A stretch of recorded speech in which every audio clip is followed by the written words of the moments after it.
الله ونعم الوكيل، نعم المولى ونعم النصير. الحمد لله رب العالمين، بارئ الخلائق أجمعين، باعث الأنبياء والمرسلين، خلق الخلائق بقدرته ونشر الرياح برحمته. الصلاة والسلام على سيدنا ونبينا ومولانا العبد المعجد والرسول المسدد المصطفى الأمجد المحمود الأحمد، حبيب إله العالمين أبي القاسم محمد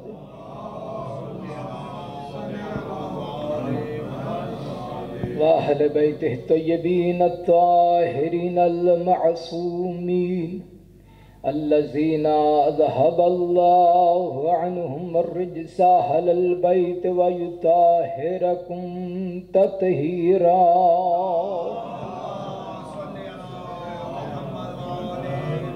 ولعنة الله على أعدائهم أجمعين. أما بعد، فقد قال سبحانه وتعالى في كتابه المجيد: بسم الله الرحمن الرحيم. وقضى ربك ألا تعبدوا إلا إياه وبالوالدين إحسانا. صلوات بر محمد و آل محمد.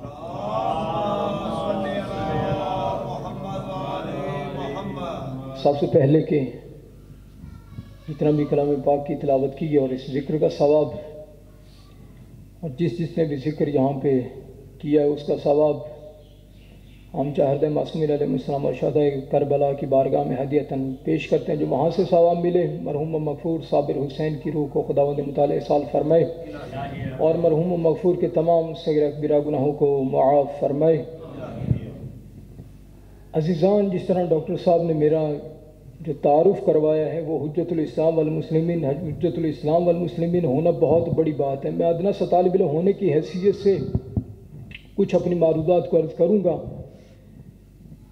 اس سے پہلے جو میں نے آیت کریمہ پڑھنے کا شرف حاصل کیا ہے، سورہ بنی اسرائیل آیت نمبر 24، اس کا ایک جز ہے: ہر انسان چاہتا ہے کہ مجھے جنت مل جائے، ہر انسان چاہتا ہے کہ میرے جتنے بھی مرحومین ہیں خداوند متعال ان کو جنت میں اعلیٰ مقام عطا فرمائے۔ جو بھی اس دنیا سے گئے، ہم بھی یہاں پر آج یہاں پہ بیٹھے ہیں تو ہمارا بھی یہ ایک ہدف ہے کہ جس مرحوم کی یاد کے لیے یہاں پہ بیٹھے ہیں خدا اسے جنت کے اعلیٰ مقام عطا فرمائے۔ یقیناً ہر انسان کی یہ حسرت ہوتی ہے کہ میں جو بھی عمل انجام دوں، جو بھی نیکی انجام دوں، جو بھی خدا کے لیے کام انجام دوں، خدا اسے اپنی بارگاہ میں قبول فرمائے۔ ہر انسان کی یہ تمنا ہے۔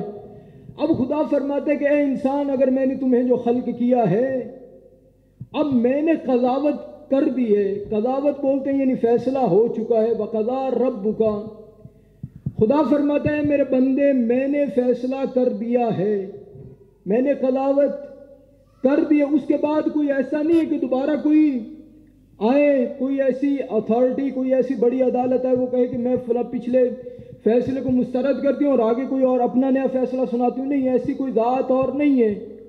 لیکن خدا فرما رہا ہے میں نے فیصلہ کر دیا ہے۔ کسی کے پاس حق اپیل نہیں ہے کہ یہ فیصلہ آپ کا قبول نہیں ہے۔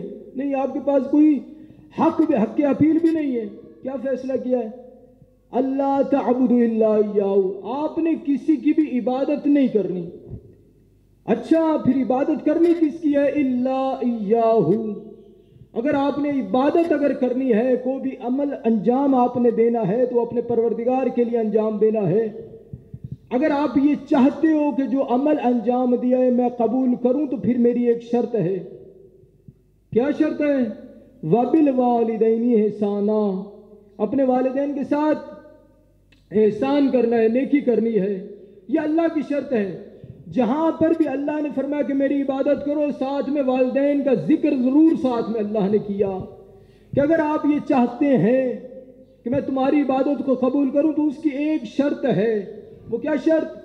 اپنے والدین کے ساتھ نیکی کرو، اپنے والدین کے ساتھ احسان کرو، جس طرح مجھے حکم بھی ہوا۔ اب والدین جب ہماری زندگی میں ہوتے ہیں، پھر انسان معمولات زندگی میں اتنا مگن ہوتا ہے کہ اس کے بارے میں سمجھتا نہیں کہ میرے والدین میرے لیے میری زندگی میں کیا معنی رکھتے ہیں۔ خود پیغمبر اکرم صلی اللہ علیہ وآلہ وسلم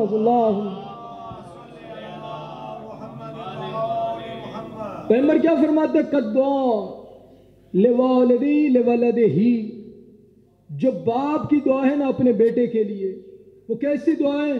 قد دعا النبی لامتہ، یعنی باپ کی دعا وہ معنی رکھتی ہے اپنی اولاد کے لیے جس طرح ایک نبی کی دعا اپنی امت کے لیے ہوتی ہے۔ یعنی کیا مطلب ہے؟ یعنی جو نبی اپنی امت کے لیے معنی رکھتا ہے، اگر امت نبی کی فرما بردار نہ ہو تو اللہ اس کے اوپر عذاب بھیجتا ہے۔ اسی طرح پھر اگر اولاد اپنے والدین کے ساتھ احسان نہ کرے تو خدا اس کو ذلیل اور خوار کر دے گا۔ اب انسان کی زندگی میں جب والدین ہوتے تو سمجھتا نہیں ہے کہ یہ میں کیا نعمت رکھتا ہوں، کیا خدا بند متعال کی رحمت میرے پاس ہے، لیکن جب اس دنیا سے جاتے ہیں تو پھر حسرت ہوتی ہے کہ ہائے میرا باپ اس دنیا سے چلا گیا، میری ماں اس دنیا سے چلی گئی، یہ کیا تھا؟ یہ اب انسان سمجھ رہا ہے کہ میں کس نعمت سے دور ہو گیا ہوں۔ ایک بندہ تھا، یہ روایت ہے، روایت کیا ہے کہ ایک بندہ تھا، اپنا بڑا مال اور طاقت رکھتا تھا۔ اب اس نے مال خرچ کیا کہ حج کروں، حج کرنے کے لیے گیا، لیکن حج کو انجام نہ دے سکا، وقت گزر چکا تھا۔ پیغمبر کی خدمت میں، یا رسول اللہ، اے پیغمبر خدا، میں اتنا مال اور متاع خرچ کر کے آیا ہوں لیکن حج انجام نہیں دے سکا، مجھے بتائیے، میں بڑا مالدار ہوں، مجھے بتائیے کہ میں کیا خرچ کروں کہ مجھے اللہ حج کا ثواب عطا کر دے۔ کیا ہے کہ مجھے اللہ حج کا ثواب عطا کر دے۔ پیغمبر خدا فرماتے جتنا بھی تمہارے پاس مال ہے وہ سارا بھی اللہ کی راہ میں اگر خرچ کر دو، حج کے ثواب کو آپ نہیں پا سکتے۔ تو اے فرزندے، اے پیغمبر اعظم، بتائیے پھر میں کیا کروں کہ میں حج کا ثواب پا سکوں؟ مال تو اگر خرچ کرنے کے بعد یہ حاصل نہیں کر سکتا تو پھر میں کیا کروں؟ پیغمبر خدا فرماتے ہیں بندہ خدا، اگر تمہاری زندگی میں تمہارے والدین ہیں، جاؤ، اگر حج کا ثواب حاصل کرنا چاہتے ہو تو جاؤ، ایک مرتبہ مسکرا کر اپنے والدین کے چہرے کی طرف نگاہ کرو، اللہ ایک نظر کے بدلے میں ایک حج کا ثواب عطا کرے گا۔ اب انسان یہاں پہ ایک مسئلہ بھی ہے۔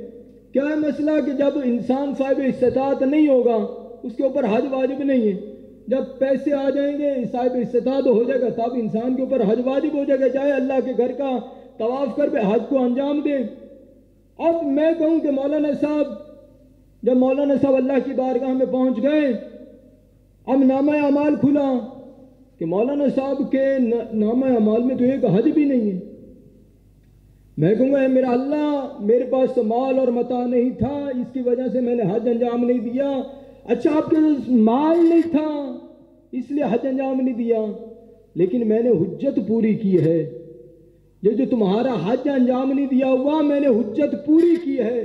وہ کیا حجت؟ آپ نے سنا نہیں تھا کہ والدین کے چہرے کی طرف ایک مرتبہ دیکھنا ایک حج کا ثواب رکھتا ہے، تو تمہارے نامہ اعمال میں ایک حج بھی نہیں ہے۔ کیا میں نے تمہیں والدین عطا نہیں کیے تھے؟ کیا میں نے تمہیں والدین عطا نہیں کیے تھے؟ جب والدین تھے پھر نامہ اعمال حج سے خالی۔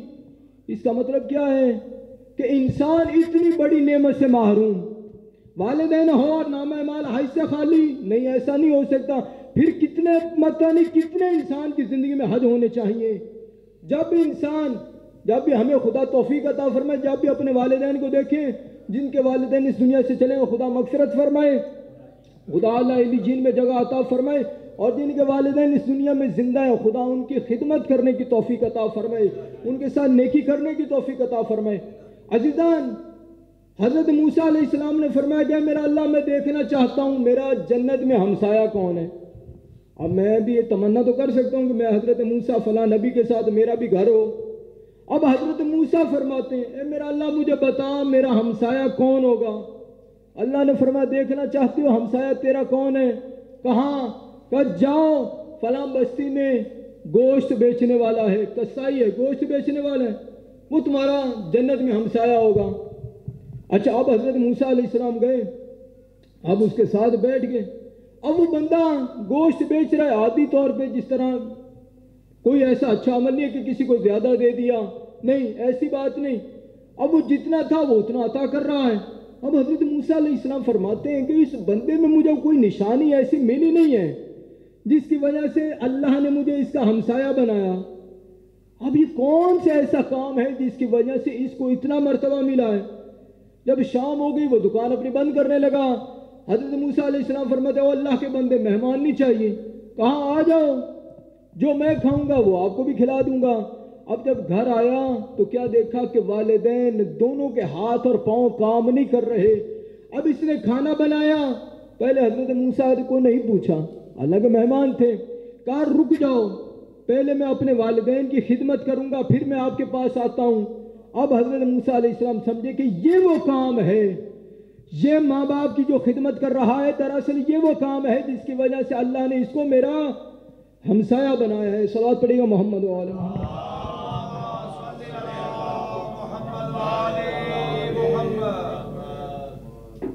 ہر انسان کے لیے اگر ماں باپ کی دعا ہو تو انسان کو فرش سے عرش تک لے کے جاتی ہے، اگر ماں باپ کی بد دعا ہو تو انسان کو فرش سے عرش تک لے کے آ جاتی ہے۔ اب حضرت یوسف علیہ السلام، یہ بھی واقعہ حتماً آپ نے سنا ہے، کیا حضرت یوسف علیہ السلام جب عزیز مصر بنے تو حضرت یعقوب علیہ السلام آئے مصر، کہے یوسف تمہارے بابا آ گئے۔ اب حضرت یوسف علیہ السلام اپنی سواری کے اوپر سوار تھے۔ اب حضرت یوسف علیہ السلام ایک بات ذہن میں سوچی، کیا سوچی؟ کہ میں ہوں عزیز مصر، اگر میں اپنی سواری سے اتروں گا تو لوگ کیا کہیں گے؟ میں تو اپنے باپ کے لیے جو ضعیف ہے بوڑھا، یہ میرے الفاظ کہ میں اگر اتروں گا تو مصر کے لوگ کیا کہیں گے؟ اب یہ بات سوچی اور اپنے آپ کو اپنی سواری سے گرا دیا، فقط سوچے اپنے باپ کے استقبال کے لیے نیچے اترے، ادھر حضرت جبرائیل علیہ السلام آئے، کہے یوسف اے اللہ کے نبی اپنا دایاں ہاتھ آگے بڑھاؤ۔ دایاں ہاتھ آگے بڑھایا، بغل سے ایک نور جبریل نے لیا، چھوڑا اور وہ نور پرواز کر گیا۔ اللہ کا نبی پوچھتا ہے اللہ کے فرشتے اے جبرائیل بتاؤ یہ نور کیسا نور تھا جو پرواز کر گیا، یہ وہ کون سا نور ہے؟ جبریل نے فرمایا اللہ کا نبی میں بتاؤں یہ کون سا نور تھا؟ یہ وہ نبوت کا نور ہے جو تمہاری پوچھ سے نکال لیا گیا ہے اس بات کی وجہ سے جو تم نے فقط سوچی تھی۔ یہ جو تم نے فقط اور فقط سوچی تھی، اس سوچنے کی وجہ سے اللہ نے نبوت کا نور تم سے واپس لے لیا۔ یہ اتنی سزا، ہاں جی اتنی سزا۔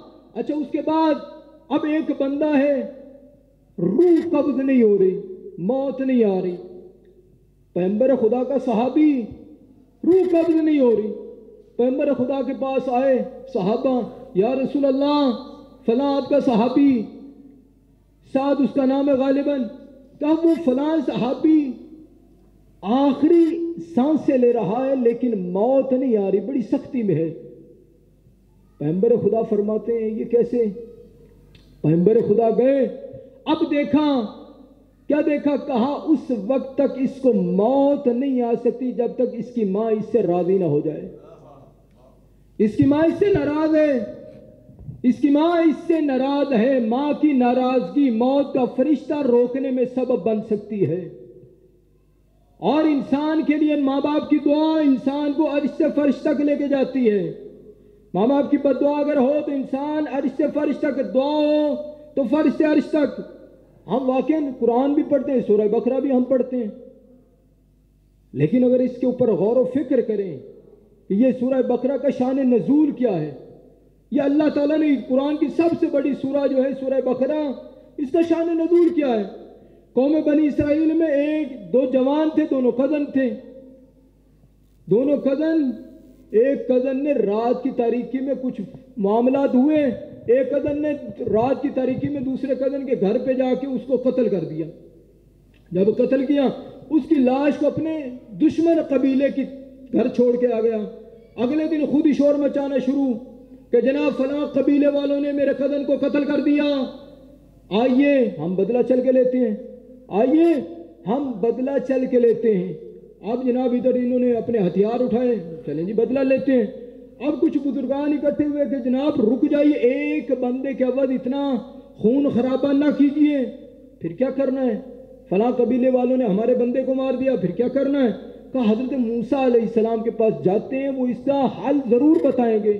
اب حضرت موسیٰ علیہ السلام کے پاس کہا یا نبی اللہ، ہمارا ایک جوان مارا گیا، قتل ہو گیا، اس کے قاتل کا پتہ نہیں چل رہا، کیا کریں کہ جنگ و جدال سے بھی بچ جائیں اور ہمیں قاتل کا پتہ بھی چل جائے۔ اب حضرت موسیٰ علیہ السلام فرماتے ہیں اچھا قاتل کا پتہ چاہتے ہو، اس طرح کرو، ایک گائے لو، گائے کو ذبح کرو، اس کے گوشت کا لوتھڑا اس مقتول کو لگاؤ، وہ زندہ ہو جائے گا، اپنے قاتل کا نام بتائے گا۔ اچھا وہ کون سی گائے ہونی چاہیے؟ اب یہ بہانے بازیاں وہ کر رہے تھے بنی اسرائیل والے کہ وہ گائے ملے ہی نہ، کہ وہ گائے ملے ہی نہ۔ اچھا اب یہ گائے جو ہے یہ کہاں سے آئی؟ اب قوم بنی اسرائیل کہہ رہی تھی کون کون سی کس کس صفت کی وہ مالک ہونی چاہیے گائے، کھیتی باڑی میں استعمال ہو یا نہ ہو۔ اب جب ساری نشانیاں ایک گائے میں تھیں، پوری روئے زمین پر ایک گائے، اب وہ کون سی گائے؟ ایک ایسا جوان تھا جو اپنے باپ کا بڑا احترام کرتا تھا، جو کچھ ہو جاتا اپنے باپ کے سامنے، اپنے باپ کے آرام کا خیال، وہ بزنس مین تاجر تھا۔ اب کی وہ چیز بیچنی تھی، اس نے جب چیز بیچنی تھی اس نے کہا میرے گھر میں چیز پڑی، آؤ میں آپ کو دے دیتا ہوں۔ وہ گھر آئے، اگر وہ چیز اٹھاتا اس کا باپ سو رہا تھا، اس کا باپ سو رہا تھا، اس نے کہا اگر میں یہ چیز اٹھاتا ہوں تو میرے باپ کی نیند میں خلل واقع ہو جائے گا، میرا باپ اٹھ جائے گا، تو میں یہ نہیں چاہتا۔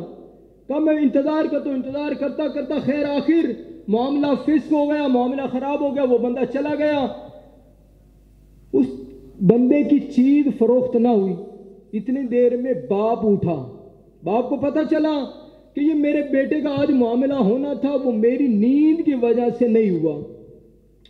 اب اس باپ کے پاس ایک گائے کا بچہ تھا، اب گائے کے بچہ، اب باپ کہتا ہے میرا اللہ مجھے نہیں معلوم میرے بیٹے کو کتنا فائدہ ہونا تھا، اے میرا اللہ یہ جو گائے کا بچہ ہے اس کو میں اپنے بیٹے کے لیے دیتا ہوں تو فتن، میرا اللہ اس میں اتنی برکت عطا فرما کہ میرے بیٹے کے جو بھی پشتے آنی ہے وہ کبھی فقر کا سامان نہ دیکھیں۔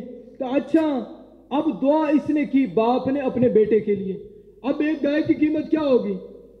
ایک گائے قیمت کیا ہونی ہے؟ 1 لاکھ آج کے دور میں۔ اب یہ قوم بنی اسرائیل کو پتہ چلا کہ فلاں بندے کے پاس ایک گائے ہے، وہی گائے جو ہمیں تلاش ہے اس کی، اب لینے کے لیے آئے۔ اے اللہ کے بندے آپ کی گائے چاہیے، کہا میرے باپ کی نشانی میں نہیں بیچوں گا۔ نہیں اللہ کے بندے ہم جتنی آپ قیمت کہتے ہو میں دیتا ہوں، کہا نہیں۔ گئے واپس آئے، پھر گئے، آخر کار وہ بندہ تھک ہار کر کہتا ہے اب میں اس سے جان کیسے چھڑاؤں، ایک ایسی قیمت بولتا ہوں یہ لیں گے ہی نہیں۔ کہا اچھا میں گائے کا بچہ آپ کو دیتا ہوں، گائے دیتا ہوں، لیکن پھر آپ نے کیا کرنا ہے، اس کی قیمت یہ ہے کہ جب آپ اسے ذبح کریں اس کی کھال کو ہیروں اور جواہرات سے بھر کے آپ نے دینی ہے۔ اس نے کہا یہ میں قیمت بولوں گا یہ بھاگ جائیں گے۔ جب اس نے کہا کہ اس کی کھال کو ہیروں اور جواہرات سے بھر کے آپ نے دینی ہے، اور قوم بنی اسرائیل کہتی ہے آپ کا معاملہ ہمیں قبول ہے، یہ قیمت ہمیں قبول ہے۔ اب یہ بندہ کہتے ہیں اتنی زیادہ قیمت، پھر اس کو یاد آیا کہ باپ نے دراصل مجھے دعا دی تھی، باپ نے دراصل مجھے دعا دی تھی، اس دعا کی وجہ سے اس کی اتنی قیمت اور اس کا شان نزول خدا نے کس طرح قرار دیا کہ ایک بیٹا جو اپنے باپ کے لیے اتنا احترام گزار ہے۔ خداوند متعال ہمیں واقعاً توفیق عطا فرمائے کہ اپنے اپنے والدین کی یقیناً اتنی خدمت کریں کہ خداوند متعال اس خدمت کے بدلے میں ہمیں جنت عطا فرمائے. صلوات پڑھے گا محمد و آل محمد پہ. یقیناً عزیزان، ماں باپ انسان کی زندگی میں نبی کا درجہ رکھتے ہیں. انسان اگر میں چاہوں کہ میں معصوم علیہ السلام کے حرموں کی زیارت کروں، لیکن میرے پاس مال نہیں ہے کہ جس کی وجہ سے میں جا سکوں. روایات کہتی ہیں اگر آپ کے پاس مال نہیں ہے تو جاؤ اپنے ماں باپ کی قبر کی زیارت کرو، جاؤ اپنے ماں باپ کی قبر کی بھی زیارت کرو، اور جو دعا قبول نہ ہو رہی ہو، چاہتے ہو کہ خدا تمہاری دعا کو قبول کرے، جاؤ اپنے ماں باپ کی قبر کی زیارت کر کے خدا سے وہ دعا مانگو. خدا اس ماں باپ کے صدقے میں تمہاری دعا کو قبول کرے گا. یقیناً جتنا مجھے وقت دیا گیا تھا وہ میں نے لے لیا. یقیناً ہر انسان چاہتا ہے کہ میں اپنے ماں باپ کی خدمت کروں اور خدا اس کا صلہ دے. جس طرح آج ایک باپ کے غلخانی کی مجلس، عزیزان یقیناً تمام مومنین نے شرکت کی ہے اس کے جنازے میں. خدا اس کا بھی اجر عطا فرمائے. ہر اولاد کی تمنا ہوتی ہے کہ جب بھی میرے ماں کا، میری باپ کا جنازہ جب اٹھے تو شان و شوکت کے ساتھ اٹھے. لیکن اللہ جانے کچھ ایسے جنازے ہیں کہ جن کا جنازہ اٹھنے والا تھا وہ وصیت کر رہے تھے اپنی اولاد کو، بچہ، میرا بیٹا، میری بیٹیاں، ہمسایوں کو خبر نہ ہونے دینا، ہمسایوں کو خبر نہ ہونے دینا، کہیں ہمسایوں کو پتہ نہ چل جائے کہ میرا جنازہ اٹھنے والا ہے. اللہ جانے کیسے حالات تھے جس کی وجہ سے وصیتیں کرنا پڑ گئیں کہ لوگوں کو نہ بتانا کہ ہماری ماں اس دنیا سے چلی گئی. ادھر کوفہ میں علی وصیت کر رہے تھے، کوفہ والوں کو نہ بتانا علی کا جنازہ اٹھنے والا ہے. علی کا جنازہ اٹھا تب آدھی رات کا وقت تھا. ارے زہرا کا جب جنازہ اٹھا تو تب آدھی رات کا وقت تھا. ہاں عزیزو، ایک باپ ایسا غریب گزرا ہے، ایسا غریب گزرا ہے جس کا نام ہے علی. مدینہ شہر تھا، مدینہ شہر. جب مدینہ میں علی جب گھر میں آتے تھے نا، بڑے افسردہ، بڑے پریشان. ایک مرتبہ گھر میں داخل ہوئے، حضرت زہرا نے پوچھا، اے علی بتائیے، مجھے کہیں سے پتہ چلا ہے کہ مدینے کے لوگوں کو آپ سلام کرتے ہیں، مجھے کہیں سے پتہ چلا ہے کہ آپ مدینے کے لوگ آپ کو سلام نہیں کرتے. میں یہاں پہ کہتا ہوں علی جتنا بہادر تھا نا، جتنا بہادر تھا، ایک مرتبہ زہرا کی طرف پشت کر کے کہتا ہے، ارے زہرا حالات اس سے بدتر ہو گئے، اب علی مدینے کے لوگوں کو سلام کرتا ہے، مدینے کے لوگ علی کو سلام نہیں کرتے. ہاں عزیزو، اس سے بھی زیادہ سخت حالات اس طرح آئے. کچھ بچے تھے حسن اور حسین، انہوں نے کیا دیکھا؟ آپ نے اپنے باپ کا جنازہ اٹھایا، لیکن حسن اور حسین نے کیا دیکھا؟ حسن اور حسین کے سامنے علی جیسے جوان کے گلے میں رسی بندھی، علی جیسے بہادر کے گلے میں رسی بندھی. ارے جب رسی بندھی ہے نا، لے کے جا رہے تھے، ایک غیر مذہب تھا، اس نے دیکھا علی جیسا بہادر اور علی کی گردن میں رسی. یہ اللہ جانے کون سی ایسی طاقت ہے جس کی وجہ سے علی صبر کر رہا ہے. اس کی زبان سے کلمہ جاری ہوا. ساتھ والا کہتا ہے، اے جوان یہ بتا، یہ کوئی کلمہ پڑھنے کا وقت ہے؟ کہا مجھے علی کی مظلومیت نے کلمہ پڑھنے کے اوپر مجبور کر دیا. ارے یہ کہاں جوان مدینہ کے اور علی جیسا بہادر، اللہ جانے یہ کس وجہ سے علی برداشت کر کے جا رہا ہے. اجرکم اللہ، علی جیسا بہادر جب مسجد میں تھا نا تو پتہ چلا زہرا کا آخری وقت ہے. ارے کبھی علی کو جب پتہ چلا مدینہ میں، علی مسجد سے باہر نکلا، اللہ جانے کس طرح باہر نکلے علی. روایت کہتی علی کبھی گرتے تھے، کبھی اٹھتے تھے. ارے علی کو پتہ تھا نبی کے بعد میری ایک ہی ہمدرد ہے، ارے وہ بھی آج مجھے چھوڑ کے جا رہی ہے. اب جب علی آئے نا زہرا کے سرہانے، کہا زہرا آنکھیں کھولو. زہرا آنکھیں کھولو، کوئی جواب نہیں آیا. کہا بنت پیغمبر آنکھیں کھولو، کوئی جواب نہیں آیا. آخر پہ علی فرماتے ہیں زہرا میں علی کہہ رہا ہوں، ارے میں مظلوم علی کہہ رہا ہوں، زہرا آنکھیں کھولو. ادھر زہرا نے آنکھیں کھولی، کہا علی میری کچھ وصیتیں ہیں. کیا وصیتیں؟ اے علی غسلنی فی اللیل، علی مجھے رات کے وقت غسل دینا. کفنی فی اللیل، اے علی مجھے رات کے وقت کفن دینا. دفنی فی اللیل، اے علی مجھے رات کے وقت دفن کر دینا. ہاں علی مدینے کے لوگوں کو پتہ نہ چلے، ارے زہرا کا جنازہ اٹھنے والا ہے، ارے کیوں نہ پتہ چلے. اے علی مدینے کے لوگوں نے میری پسلیاں توڑ دی، اے علی مدینے کے لوگوں نے میرا محسن مار ڈالا. اللہ لعنت اللہ علی القوم الظالمین وسيعلم الذين ظلموا أي منقلب ينقلبون.